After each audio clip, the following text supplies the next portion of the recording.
ঢেলে নিলাম বাটিতে, দারুণ কালার এসছে। আশা করি টকটা ভালোই লাগবে এই গরমে খেতে। মাছগুলো ভেজে নিলাম, সর্ষে দিয়ে দিলাম, এর মধ্যে 2টো তেজপাতা দেবো ফোড়নে,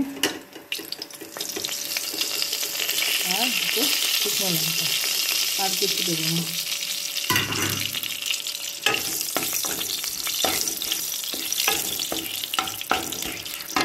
এদিকে আগে থেকে আমি তেঁতুলের কাই করে রেখেছি, মানে তেঁতুলটাকে ভিজিয়ে রেখেছিলাম প্রায় 2 ঘন্টা মতন, বা 1 ঘন্টা মতনও করতে পারেন। আমি 2 ঘন্টা মতন তো ভিজিয়ে রেখেছি। ভিজিয়ে রেখে তেঁতুল থেকে কাইটা বের করে ছেঁকে নিয়েছি। এই যে তেঁতুলের জলটা, এবার হলুদ দিয়ে দেবো, পরিমাণ মতন হলুদ দিয়ে দিলাম। এর মধ্যে নুন ব্যালেন্স করার জন্য একটু চিনি দিয়ে দেব, যে যেরকম মিষ্টি খান বুঝে চিনিটা দিয়ে দেব।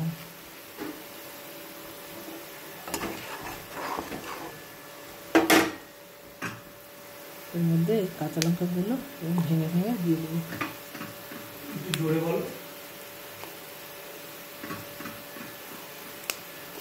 সব লঙ্কাগুলো 4টে ঢেকে দেবো। চিনিটা একটু আন্দাজ মতন দেবে, যাতে যে যেরকম চিনি খাও, নাহলে টকটা একটু বেশি হয়ে যায়, চিনিটা দিতে হয়। মাছের টক রেডি।